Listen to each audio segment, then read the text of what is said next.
নিয়ে আসে, এগুলো করিস না? আরে কি বলো সাবির, পরপুরুষ মানে আমি তো কিছুই বুঝতেছি না। হ্যাঁ, এখন তো কিছু বুঝবি না। আমি না থাকলে সবই তো ঠিকঠাক চলে। সাবির, তুমি আমাকে এভাবে অবিশ্বাস করলা? ছি সাবির, আমি কখনো ভাবিনি তুমি আমাকে এভাবে ভুল বুঝবা। এই চুপ, একদম চুপ। তোকে আমি কি বিশ্বাস করবো? হ্যাঁ, আরে তুই তো একটা কাল লাগেনি, অসভ্য মহিলা।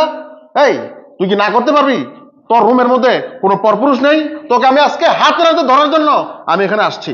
কি বলছো সাবির? পরপুরুষ মানে? আমার বাড়িতে তো কোনো পরপুরুষ আসেনি সাবির। নাটক করিস না, পরপুরুষ নেই। ঠিক আছে, আয় আমার সাথে। পরপুরুষ নাই না? এটাকে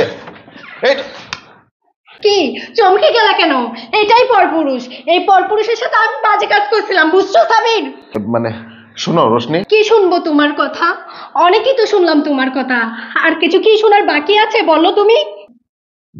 আসলে ভাই কি বলবো, আপনি যে আমার বোনকে এতটা অবিশ্বাস করেন আমি সেটা আগে জানতাম না। মানে দেখো রোশনি, তুমি আমাকে ক্ষমা করে দিও। দেখো আমি এই পরের কথা শুনে, পরের কান কথা শুনে আমি তোমাকে অবিশ্বাস করেছিলাম। দেখো তুমি আমাকে ক্ষমা করে দিও।